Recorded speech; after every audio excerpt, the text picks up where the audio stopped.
Hey guys, we're back again. Two guys team D&D, and today we're gonna just ramble on about some Warhammer. I think my favorite world, favorite everything in life. Plastic crack, as it's known, because it's an expensive hobby, but oh my, it's addictive. It is. But I think was it this weekend? A few days ago. Humble Bundle came out with all of the, I think it's mostly second edition, with first edition as well, for the tabletop role playing game, and I picked it up, and it contains just pure gold. It is. I'm behind you 100% on that, Harry. Warhammer by far is one of my favorite games, one of my favorite systems to play in and to run. But like a lot of systems, I think it's just fine. It's like a niche, and it's finding those people that want to play. One of those percentile games. Yep. So very, very tough. Like Call of Cthulhu it's tough, but it's really rewarding when you get that roll, and it's just, yeah, I actually hit a guy and it didn't hit my friend or like critically fail. Yep. It's one of those games that it's really it's a classless game. You have professions in it, and you move from one profession to another. You get experience, but not in the same way as like a game like Dungeons and Dragons. You earn experience, and I think every 50 experience points you can either buy up an ability score or some sort of thing, or you can buy and to find somebody to train you in a new skill. Because one of the things you need to do, I think, and correct me if I'm wrong, it's been a little while, I think when you transition from one profession to another, you need to buy all the gear, the kit that you need, so it'll say it under that profession. So you got to buy all that gear.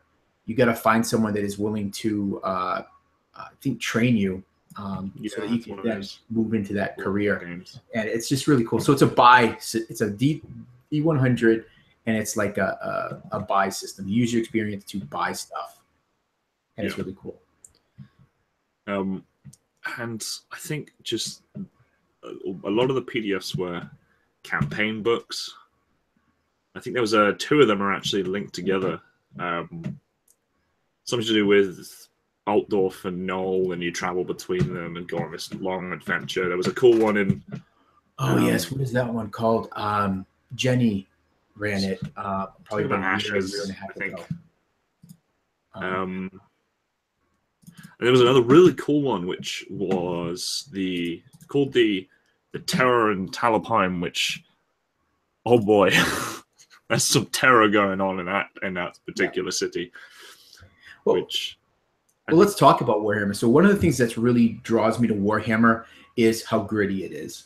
I like that dark. I think it says a grim world of perilous adventure. I'm looking off my first edition core book, and let me tell you. Actually, I'm looking in here. I think I have a character stuffed in there. So from who knows on when. But it is that. I mean, it's a world where even when you like walk into this city and it looks, marvelous, and it has all these rising spires or whatever, what you don't see is the smell. It's the stink from the sewer and the waste and the garbage. And it's like the big secret, right? In the world, there's this chaos and this taint that's on the world, and it slowly grows and it twists some people, morphing them into these terrible creatures, and it has these other things that become these champions of this chaos, and it's just really scary. It's scary if you're not a player and you're not like literally scared for your character's life. Something isn't happening right. Yep. I mean, chaos is real, but there's definitely no rat men underneath the cities. Don't exist. No. That's just a lie. That's what they just say that to made up by the poor people to try to disenfranchise the rich. Yeah. Those people aren't disappearing. They just moved away. Yeah. So, yeah, Warhammer is the definition of grimdark. It When, is. when someone says grimdark, you say, yeah, you're talking about Warhammer. Yeah. It's over the top, a little bit over, well, quite a lot over the top, but that's what makes it great. It's over the top grim. And by far, Harry, I think they have the best magic system in a lot. I've played a lot of games. I think they have the best magic system because you know what's so great about it is it does bad things to you. If you cast magic, bad things happen. And sometimes really bad things can happen to you if you cast magic. So it's like it has. So it's not like again. I'll go back to Dungeons and Dragons because that's another game that I love. But one of the things is there's no risk to magic unless I guess if you're a wild sorcerer, there's now a little bit of risk. Even wild sorcerers, but even then, the majority of the table that you roll on is good. Yeah, it's crazy. So basically, how the magic works, just for any viewers that are watching this, is every time you want to cast a spell that isn't like a mundane like cantrip type spell, you have to roll these dice. And if you don't roll a certain number, and it's based off what your skill level is, and there's certain things that you could do that can augment your roll to improve your chances. So you need that just to even cast it. But even then, when you cast it, if you roll like double numbers, bad stuff can really happen. Because what it is so the magic is tainted, it's warped.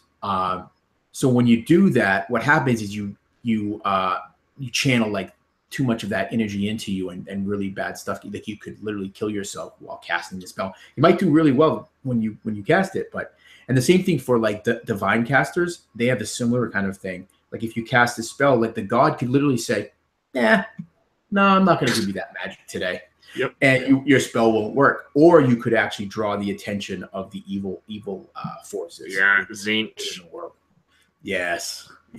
Yeah, the gods of chaos, I love them. Yeah. So. Yeah, like I think what's great about the gods of chaos is that you just can't defeat them. They're made for they're manifests of emotions. They, human emotions is what sort of, at least with 40k, but I think it's somewhat similar in fantasy. Like they're manifestations of human emotions. So Tzeentch is all about, change and I think hope, stuff like that. Khorne is rage, but he's also honor. And blood, definitely. Like Nurgle is like that fear of death. And decay. Yeah. Just the fear of death alone makes him one of the strongest. Yeah. Because that is, all of us, like, we're a little bit afraid of death. It's normal. Yeah. But he's sort of manifested as one entity. It's terrifying. And then Slaanesh is the one Games Workshop are trying to sort of push away, because he's sort of that lust and erotic, my favorite and stuff like that. Yeah. He's the one, when the players kind of walk in on that cult, they're basically all half naked in this massive orgy as they're doing this ceremony that's going to bring on some. But yeah, not only is it a massive orgy, but they're also like stabbing each other.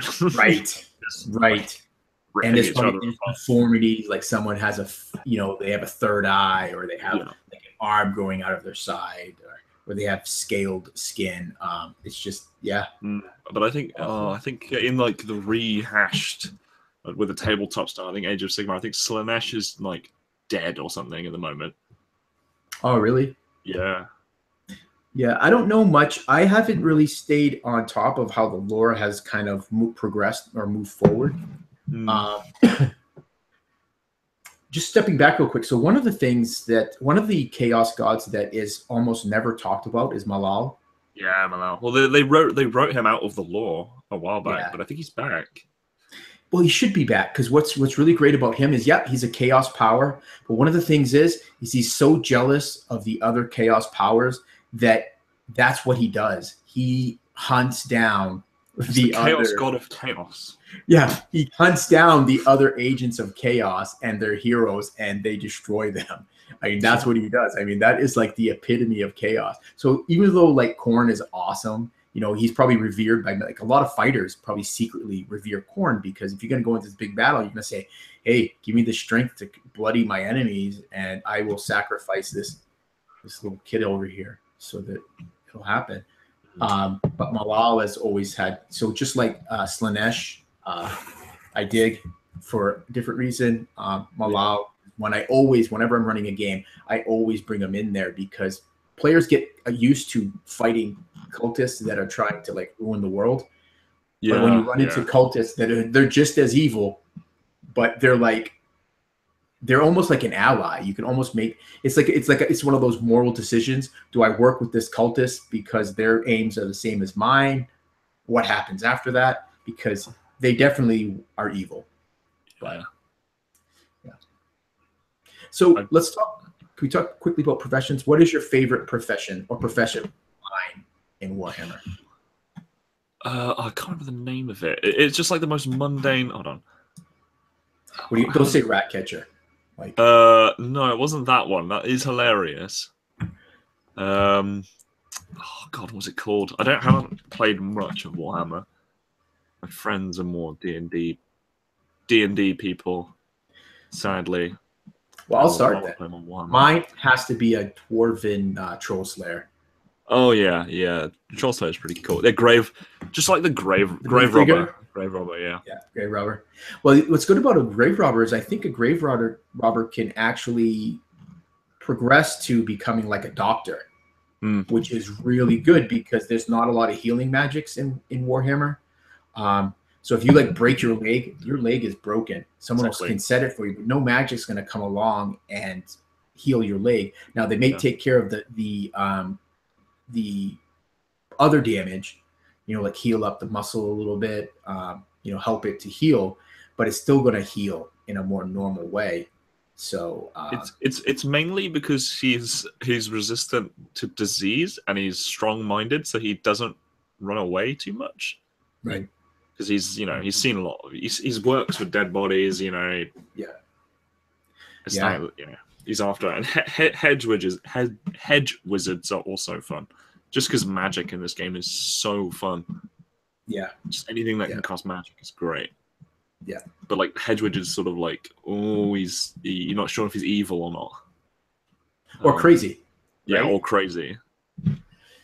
If I would see, one of the things you can do in Magic is so you can start off like a hedge wizard and then you can move off into something like a more formalized wizard. Like maybe you realize you kind of like a sorcerer. You kind of realize, wait a second, I have this magic ability, and then you move into that. I think the Winds of Chaos? Is that what it's called? The magic, I think. The Winds of Magic. Winds of Magic, yeah. So, but one of the other things you can specialize in, like necromancy. You can specialize in demonology. You can specialize in what's another one? Like divination. There are so many laws of magic. Like the magic schools in D&D. There's sort of laws, but there's way more. Yeah, you got a list. I mean, necromancers are awesome in the game because literally, as you're getting more powerful as a necromancer, it is taking its toll on you. You start to stink like death. You might even start to look like death.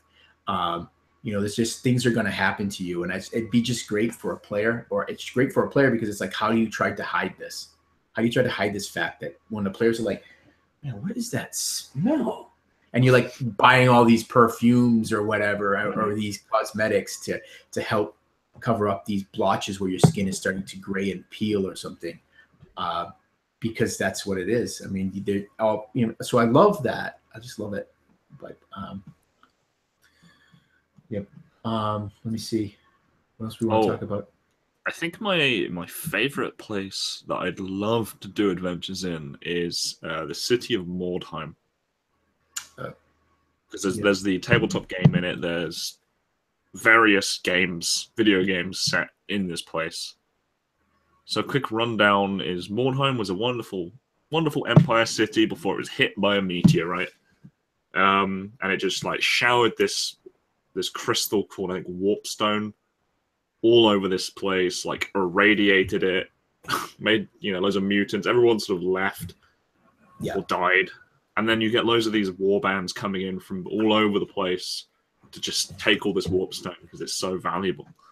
And they fight each other and they're all there looting. So just going in there as like a player party, being one of these war bands, running in there, trying to find warpstone, killing chaos, killing vampires, or trying to, killing Skaven, although they exist, but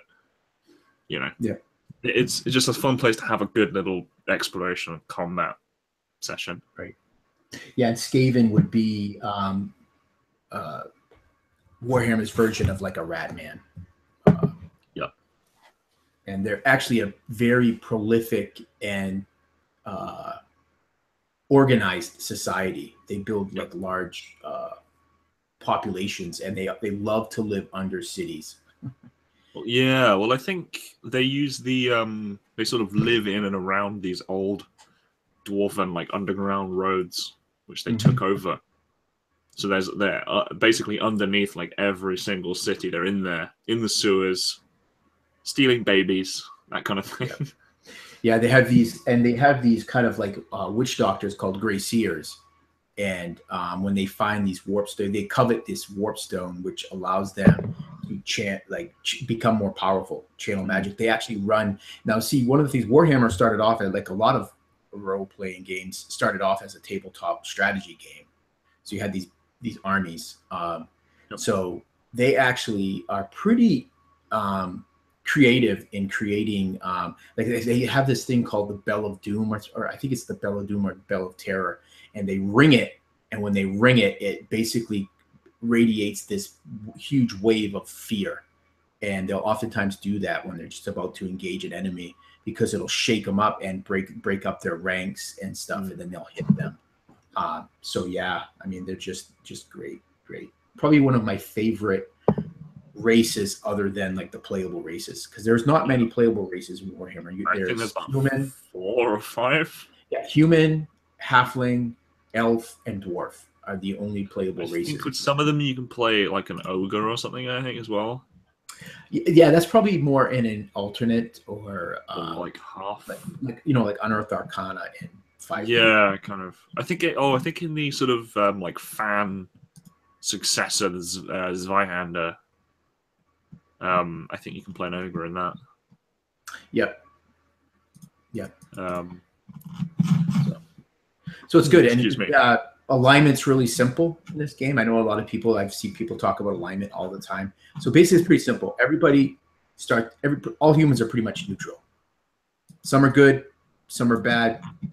You're not really locked sort of in that. Elves are typically good, except for the dark elves, which are evil. Halflings are typically good. Dwarves, I think, are typically neutral. So it's pretty simple. There's not a lot. So this law, chaos, good, neutral, and evil. That's their schematic. So, I mean, obviously, like the Empire has a huge, they worship the risen hero Sigmar. Yep. He rose to become a deity. I think there's a few other gods as well that they worship. Yeah, like more north, they would worship. I think it's Ulrich or Ulf. I think it's Ulrich. Ulrich, the wolf god. Yeah. That's places in like Middenheim and Kislev. Yeah. I think Kislev has something else as well. And then like the other sort of human factions, like Bretonia, they worship an elf god, the Lady of the Lake. Lady of the Lake. So it's very Arthurian. It's based on sort of France and a little bit of England as well, but mostly France. Yeah. I mean, I think they use the sort of English English and Welsh longbowmen, but like keep the French knights. Yeah. Only because longbows are cool. Oh yeah, I mean, you can compared to crossbows for distance. Well, yeah, because bows in this game, and then there are firearms in Warhammer, which are really cool. Yeah. They don't fire quickly though, so it's like a one. You're lucky. I guess in a normal combat, you're lucky if you get off one round.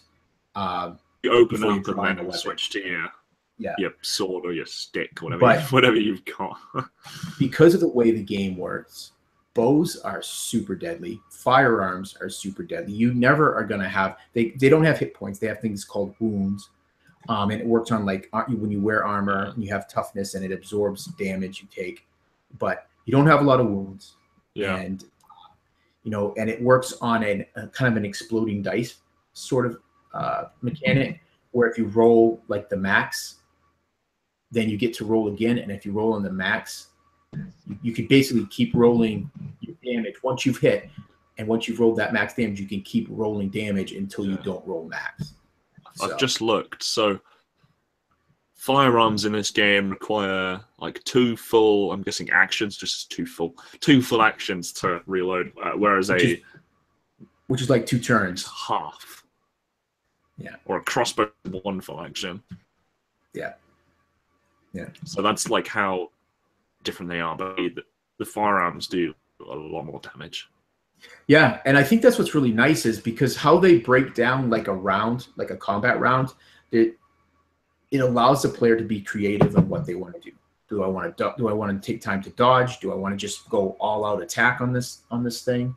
Am I going to try to parry something that comes in to hit me? Because let me tell you something. You learn very quickly. You want to not get hit.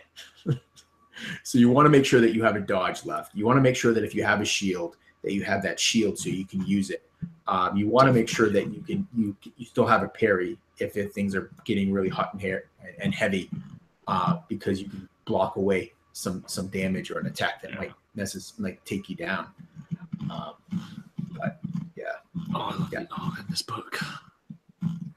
But I think especially you definitely don't want to get hit, because in this game there's you get your various roll tables. You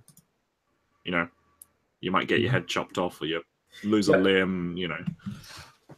It's a lot more gritty. That can slow down combat a little bit, but I think once you're used to it, it's not too bad. There's only once in a while you're talking about the crit tables. So the crit tables are different than like how you in 5e, Harry. When someone gets crit, we roll off a crit table. I use the crit tables from Warhammer, which is pretty scary, I think, for players, or they should be scared if they know better. But crits only happen in Warhammer after your wounds are brought to 0. So anything you go beyond that. So if you go really beyond that, you might as well just write yourself off, because it doesn't matter what you're going to roll on that table. It's going to be a grisly death. Yeah, there's critical effect tables for like each limb. It's not that great. Right. Yeah, because it uses hit locations. So you roll so this is how it works, just for viewers. So you roll your percentile dice, and you have to roll equal to or less than whatever weapon skill you're using. Then you flip that number, and it tells you a hit location on the thing you're targeting. So it's really kind of cool that way. And you can actually apply armor that way too. Like I can have, a 4 armor on my chest, but I might only have a 2 on my arms and my legs. Yeah. So it's really cool. I always like that, and that's how I determine the crit location when someone gets critted in 5e. Is I have more percentile dice, and I'm like, oh, that's where you got hit. So anyways, I could just read these crit tables all day. Yeah. So good. And this is also a great game. This is a game that could be fun to play with 1 player and a game master. I think you were running a 2-player one, weren't you? Or 2. I ran a 2-player one for a few sessions, and it was really fun with Lloyd and Nicholas. Oh my gosh, I can't remember. Apple, and it was really good. It was fun. They were brothers, and it was cool. They really had fun with it. I'm really interested in maybe running another one. I'm getting ready to run another 2-person campaign after Brigade Con, and with Lloyd Collins and Nicholas Dawson. And we haven't really decided yet, but Warhammer is one of the systems on the table, or very, very gritty 5e with very little magic. Yeah. So I'm really looking forward to that. I think it'll be fun. I'm running an in-person campaign, I think, over the year, because it's easier for me to sort of, I don't have to stay up late, I don't have to do any of that. I can just one night a week roll some dice and have fun. I've got 3 of them, 3 girls that I've never played before, and then 1 guy who's played like once or twice before. Oh, so that's awesome. Nice to actually get some more ladies involved in the game. Try and break up the sausage fest a little bit. Yes. Yeah, there are a few ladies around, but with one of the things that Wizard of the Coast has been doing really well, and like Geek and Sundry with the Critical Role show, is they've really made it more mainstream to do tabletop role playing games. because it was basically seen as like this nerdy guys do it when they're sitting in their mother's basement when they're 50 years old. And I think that that's really kind of broken those stereotypes because you see some really cool people. You get a handsome man like Matt Mercer playing, and it's like, well, like Joe Manganiello. yeah. He played in was it Vampire Diaries or True Blood or something like that. He's a big beefy dude, football player, and he's like, I love Dungeons and Dragons. Vin Diesel as well. Yeah. Playing D&D. I mean, he made the last Witch Hunter was basically D&D as a film. With a few, Hollywood. It's brought about the Witch Hunter class that Matt Mercer, which is really cool. If you have check that out. Check it out. It's on the DM's Guild. I think it's the Blood Hunter, right? I think it's what it's called. Yeah, he switched it to the Blood Hunter because he just didn't like that it was too niche, being a witch hunter. So, but come on, if you're playing like a Warhammer, witch hunter is one of the best classes. You're basically this zealot that anyone that uses magic is probably in league with chaos. So you gotta get them to confess and burn them at the stake. Exactly. Yeah. Love this. Oh, okay, yeah. So I think we should talk a little about how to actually like run a game of Warhammer. Like where to go, like what kind of adventures to run that sort of fit within the world. Right. So one, there's a lot of fan-based stuff out in the interwebs on it. If anybody wants to run a Warhammer game and they don't know where to start, hit me up with find me on Facebook or on the AbTab group or the One Shot group or the RPG Brigade, and I will set you up with some maps. And that's where I start. I just look at a map and I say, well, that area looks kind of interesting. Let's start them there. And it's got all these villages and hamlets and cities and all the locales around it. I picked up these maps and they're fairly well detailed. I have this one map that's huge. It's the whole empire and you can zoom right in. I don't know how big it is. It's huge. But yeah, they can hit me up. But yeah, I think the first thing you gotta do is find a location. Where do you want it to be? I mean, most of the written stuff is really focused on the empire. And very little in the ways of Bretonia, the crown, the area of the. There's lots of information on the fan wikis as well from all the sort of old codexes from the tabletop game. Right. That will include loads of stuff about Bretonia, loads of stuff about the lizard men, high elves, dark elves, wood elves, like the sort of chaos, like Norska tribes up in the north bit. Tomb Kings, right? Vampire Counts. I think Lloyd ran a game in Sylvania, didn't he? That's another really cool place. I died in that one, but it was fun. Yeah, because it's like vampires like ruling over like Romania, and it's that sort of it's just they've taken Romania like in lore mythology and just dumped it in. And made vampires way more badass. Well, because it's not high fantasy, and I think that's probably the biggest thing you got to do if you're getting ready to run one of these games. Is you have to have that session 0 where you sit down with players, especially if they've never played it before, and say, "Hey, listen, have you ever played Call of Cthulhu? Have you ever played D&D? Okay, well, somewhere in between those two games is Warhammer, because you have a little bit more survivability than Call of Cthulhu. Like in Call of Cthulhu, you get shot once and you're probably dead." So you have more survivability, but you have to let go of this high fantasy belief that you're going to be this grand hero, and you're definitely not going to be one when you're first starting. Maybe by the time you're finishing your second career, or maybe moving on to your third profession, if the game's going on that long, if you're alive somehow, you might be pretty badass at that point. But you're still going to get taken out by one shot from a guy sitting up on a grassy knoll. Yeah. But I think that's the first thing you have to do is say, okay, what do you guys want to do in this game? Ask them that, and just get them thinking in the right way and saying, forget about, you're not saving the world. You're not going to save the world. You need to be more grounded. What do you want to do? Now, you might thwart chaos in some way that lends towards helping, the empire, Bretonia, or whatever it is. but you got to let go of that first, especially if you like some like a profession like a rat catcher. Basically, what you've done, the game starts off with the premise that you were doing this mundane job, and then you said, maybe you saw some adventurers coming back, and they got this chest of coins, and you're like, man, more money than I'll ever see in my whole lifetime and my children's lifetime combined. I could do that, and that's what kind of draws you out, right? But this isn't a game like Dungeons and Dragons where you're like, man, I want to get to level 20. What you're basically going to do is like, where do I get to that point where I feel like I'm comfortable? I think I can live a pretty comfortable life right now, and then you're going to like retire. So, yeah, I think if you retire and you're only missing like one limb, you've won the game. Definitely. Yeah, if you have both your eyes and 3 of your limbs, you're good. You're good. And if you only have maybe you've only been debilitated by one disease, you're doing really good. Exactly. So, I think if I was going to run a game, it would be somewhere in the Empire, definitely. Yeah.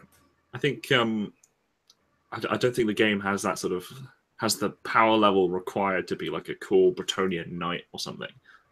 Because they're obviously a little bit more powerful, especially the Grail Knights. They're sort of demigods in. Well, they're heavily armored.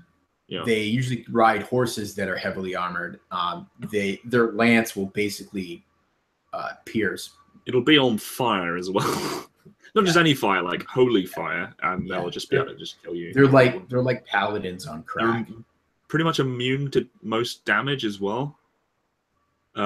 Just through lore, like they can take way more hits than a normal human could ever take and still kill you. Which they should be, because let me tell you something. If you make it to the Grail Knight profession, you have probably suffered a lot, because you're starting out as some noble or squire or maybe some mercenary somewhere that has been. You've got to go on a massive quest. So find the Holy Grail. I agree with you, Harry. I think the Empire is a great place to start. I myself, one of the places I like to start is like Ostermark, which is one of the baronies that make up the Empire. It's more kind of northeasterly of the Empire, but the thing is, it's close enough to Norska and Kislev. Yeah, Norska raids. You have a lot of incursion of chaos, beastmen, other baddies like trolls and whatnot, giants, and it also has that kind of that Viking. I like to spin it as this Viking kind of Norse feel. I think that's a good place. I think it's like Stirland, possibly there. I think it's like close enough to like the vampire counts to get some like undead incursions. You get your beastmen in the big forest. That is like most of Stirland is just forest. You can get bandits, all sorts of stuff like chaos cults in there, like in the forest, like go into the forest to sacrifice, a bunch of people, that kind of thing. I think I'd probably run like maybe some sort of like witch hunter apprentice group. Like you're just a bunch of crazed up zealots who just want to go and just kill some chaos scum. Yeah. Whatever your backstory is, you see the taint of chaos, and that it has to be dealt with before it takes over the world. Yeah. And you just have them like stumble into some like huge cult conspiracy and just like weigh in over their heads, and then just see where it runs. Have you ever read the Wheel of Time books? I feel like Jordan? I should just like throw away my nerd card. I haven't. No. I've just never got around to it. Well, I don't think it's a long series, and literally people used to always joke that he just kept writing new books because he kept making money, because the books kept going on and on. He actually died, but his son and someone else actually finished off. Brandon Sanderson. So I think there's like 13 books in the series. Well, anyways, there's this faction in those books called the White Cloaks. And when I read those books, and I immediately thought of Warhammer, and I immediately thought of witch hunters, because that's basically what they are. They basically hunt down any kind of heretic. And it's not necessarily, they have these codified rules, and they're very, very steadfast to those rules, but it's like what they see as, think of like the Inquisition. It's what they see as evil. So oftentimes people aren't evil. Like they take people that are good users of magic, and they still treat them the same as someone that is misusing it. So that's what I think of. What I mean, that would be such a great faction to have in Warhammer. Definitely. I think, yeah, being a part of it, or maybe even, having them as like an enemy almost. Like, Well, they yeah, would be. maybe you've got some magic users in your group, and you're like, oh shit, we're gonna get away from this place. Like the witch hunters have arrived. Let's just get the hell out of this town. Well, what I would probably do is I would probably, because like in the books, there's like this one city where they're based, and then as they kind of spread out from there, that's their place of power. And as they spread out, they have less authority. Though they have some authority, but they have less the further. So one of the things I would probably do is pick like where are they going to be based in this world, plop them there, and then they would just sprout out from there. Do they have like the Emperor's ear? Are one of these white cloaks an advisor on his advisory council, and now he's like getting the Emperor to see that not all magic is good. Actually, I think the Empire, you have to be registered in the School of Magic. Yeah, there's I think the college in order to use magic, or you could be jailed or executed. So yeah, that would kind of almost, there you go, right there. That sounds really cool. That would tie right in. Yeah. Well, while you're trying to deal with some like chaos incursion, or maybe Skaven are coming up, you're like, I've got to use my spells, but I'll probably be discovered by the witch hunters, and then it's right. You've got that sort of, do I stay and do the right thing and kill these people, right. or do I leave? So here's the opening scene, right? You have your players, they're already a group. You have one of them that's some sort of like wizard's apprentice or something like that, or a hedge wizard. They're riding into this village, and they're kind of riding through the square. And as they ride through the square, they see this kind of performer, and he's doing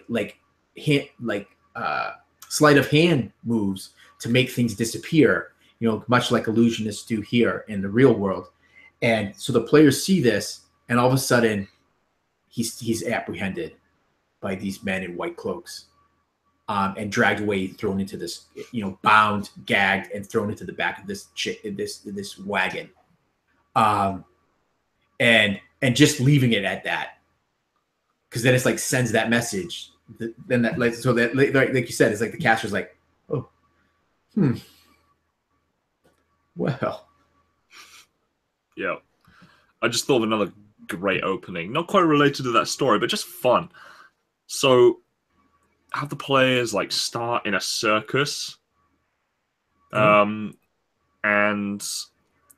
have them watch performances and be like slightly creepy, but still okay, like a good laugh, and then have like shit hit the fan and it be a carnival of chaos, which is it's a wartime warband, which is like dedicated to Nurgle. Yeah. And like during the performance, they're basically summoning demons and they just kill the crowd. Yeah. It's fantastic. Yeah. And just have them like that, and like actually like fighting like a little Nurgling, which are only like this big. Yeah. But it's a fucking demon.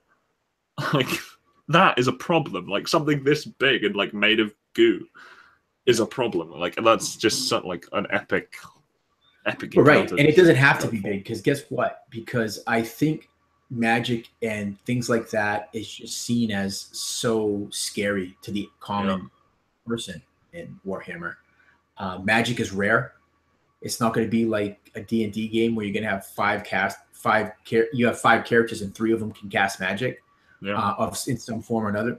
I mean, literally, I would never want to limit my players, but if it was like, 4 players and 3 of them wanted to cast magic, that would be a hard sell. But I mean, you could make it work. Maybe they've fled a college, a school, or maybe they're on a mission from the school. So you could justify it, but that would be so rare. And they would stand out like a glowing beacon, because people would be like, oh, 3 guys that are from the school of fire magic. Oh, yeah, those guys rolled through town last week. You're just going to stand out, Exactly. And you're probably going to be revered and feared at the same time. People are going to, you're going to run into people that are going to be like, wow, you can do that. That's great. And there's other people that are going to be like literally like shooing their kids away and closing the doors and shutting their windows, because you're probably touched by chaos, right? Yeah. You're going to cause trouble just from being in town. Yeah, and and you're going to draw chaos Yep. to the town, right? Yeah, not only you're drawing chaos, but you're drawing witch hunters to that town. Yeah, maybe not a witch hunter. Maybe it's like not quite that extreme, but Just maybe some like random zealous yeah, preacher or something. or maybe the sheriff comes up to you and says, kind of like a classic Western, like, "Hey, so you guys are new in town, huh? Can't help but notice that you have a pendant around your neck that might indicate that you're from, this school of magic. How long are you guys planning on staying? Try not to stay too long." Kind of one of those things. Like, you can stay like for the day or for the night, but don't stay longer, kind of a thing. And that's good. I think the best thing about Warhammer is about moral dilemma. You need to be presenting your players with moral dilemma at all the time. It's not I don't believe that. And could it be a murder hobo game? Yes, but it's not a murder hobo. It's not a murder hobo friendly game, because guess what? You're not going to want to strike down that guy in the bar that's just giving you that drunk that's giving you a hard time, because you are going to be, especially in the Empire, you are going to be apprehended and you are going to be thrown into prison. That and like one punch can do some serious damage if it connects and like connects in the wrong way. No, it's true. It's true. And you're not going to fight your way out of it, because guess what? If you have 4 players, maybe even in their second career, 10 Tom guards come in, you could potentially go down to them if the rolls. So it's not like D&D. About time you hit 8th level in a high fantasy game. I mean, that's why players are. They're gone. That's why players are so pompous and whatnot when they walk into a place and they like shove people around, and they're actually pretty morally corrupt. Like, I'm going to go around and steal everything. Thanks very much. That's what one of my players does. That whenever they enter a tavern, it's like, I'm going to walk around and see who's got like a big coin purse, and I'm going to try and cut it loose. I'm like, okay, sure. And then just but then they roll, because they've got like plus 12 to their stealth check. It's or sleight of hand check. It's done. If you look at a rogue in 5e after like level 10 or 11, I mean, seriously, I don't think they can roll less. I don't think they can roll less than a 10. I think a lot of the time a high level rogue can actually fail something is to like roll a natural 1. Yeah, nat 1 is probably the only way. It's like at the moment, I'm just about to finish a campaign coming up, big boss battle coming up soon. 2 of my players have an AC of 25. Holy smokes! Wow. So some of the stuff they were fighting, just a few of sort of like little minions, can only hit them on a 20. Wow. Yeah. So a 1 in 20 chance of actually hitting a player. I just need to send a lot more harder stuff again. So with the boss battle I've got planned is like, I've taken a lot of inspiration from WoW raid bosses. Mm-hmm. So there's going to be phases. There's going to be loads of crowd control, loads of like pushing people away, cool stuff. It's all sort of ice themed. Another great thing about Warhammer, since we're selling it, because I love it, is they don't have armor class. Basically, it's your skill to hit. Their armor class, the armor that your opponent is wearing has nothing to do with it. The only thing that can change that is if they can dodge, or if they can block it, or if they're going to parry it.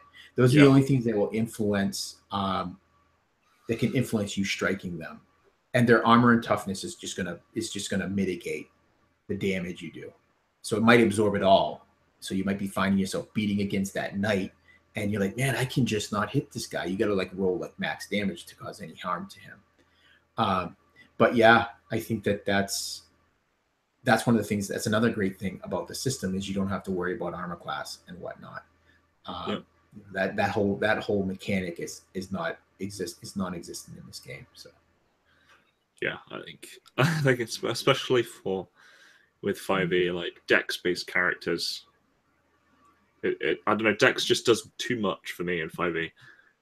It's initiative, it's armor class, it's a 2-hit bonus, it's dodging damage. It's a little bit too good. Yeah, I think. Right, and if you like to play the mechanics, you can really break it in that sense. Like I'm ashamed to say I've done that, where I've taken those Yeah. mechanics and just run with them. I mean, Yeah. the DM said we could, so he said, right, build the most badass character you can possible. I'm gonna throw like giants and shit at you at level 5. Yeah. So we did it just for a bit of fun. It was a one shot. Yeah. Whatever. Yeah, I built that's the time to a do dex that. I think fighter. if it's a one shot, that's Yeah. the time to do that. Have fun. That's what a one Yep. shot is all about. Have fun. I built a dex crossbow Eldritch Knight. Yep, that sounds like what it is. You know, with your shield, ability to fire that heavy crossbow twice in a round. Exactly. I At any range, I don't think I was hit range without once in that entire thing. Because I had shield, I had such high. My AC was like 20. It just didn't matter. It's fantastic. Yeah. But yeah, I think this video is not sponsored by Warhammer or like Cubicle 7 or anything like that. We just love it. No, but you got to check it out. Yeah, I'll leave a link to the Humble Bundle, probably up for another week or so, I think. And I'll leave a link to the Cubicle 7 and Fantasy Flight as well. I don't think they're selling it anymore though. Yeah, they discontinued. I think 3 and 3.5 of. Yeah, I think it's because they lost. I think because Games Workshop didn't like them doing something, so they're like, no, you can't have our IP anymore. Games Workshop. I think it just ran out, and they just didn't want to. Negotiations broke down when they were talking about how they wanted to go with the product, because it wasn't pretty. I mean, I've never played it, so I can only say, but from the noise that I've heard, I think it was too much like a board game. You know, it's they kind of went the way of like Wizards of the Coast did with 4E of Dungeons & Dragons. You know, still a role playing game, but it was like you had cards and tokens and yeah, it was kind of like I love to play Euro games. It kind of has that feel to it, but it's a beautiful product. If you look at the 3.0 edition of Warhammer, I almost bought their box of it when I heard that they were going to discontinue it, but it's like $100 and something, but it was really nice. But it had everything that you would need just to like have that core game. But yeah, I probably would never play it though, so that's why I was like, nah, I'm not gonna spend that much money. I think second edition's pretty good, so I'll be using that. Second edition, it did a nice job of fixing some of the kind of the holes in first edition. Yeah, I'm gonna be looking at sort of maybe running a couple of the adventures out of the book. One of the sort of longer campaigns. I don't think players will survive that long, but there's some really cool stuff. They don't, Harry. They don't. What they do is they roll up another character and they get brought into the game. So just because there was plus the campaign books have usually based in a city, and there's like the whole first like 50 pages are just lore and like all about that city, and I just love reading it. Yeah. I love how the sun has gone down since I started this video. Yeah, that has not missed on me, Harry. I was noticing. Just slowly going darker. It was such bright sunshine when I started the hangout, and that's just a bit dark. But anyway, we should stop rambling. And honestly, I'm sure that we could probably talk about this for another hour or more. More, I think, yeah. But I think we really need to save people from us and end it. Yep. So thanks for joining us. Comment down below like what cool things you love about Warhammer, like what you'd run. Yep. Any just awesome ideas. And if you want to play some Warhammer next time, let us know. I'll see if I can't fit in an EU time zone game. Maybe in the next couple of weeks. I don't know. My timetable is looking like. Yeah. It's mainly my weekends are used up, and that's when most people like to game. So I'm like slotting in this little video bit, but not being able to like run a proper game. But we'll see. Right on. Yep. Anyway, So, thanks for watching, guys. Yes, thanks for watching. And we'll see you whenever the next time is. That is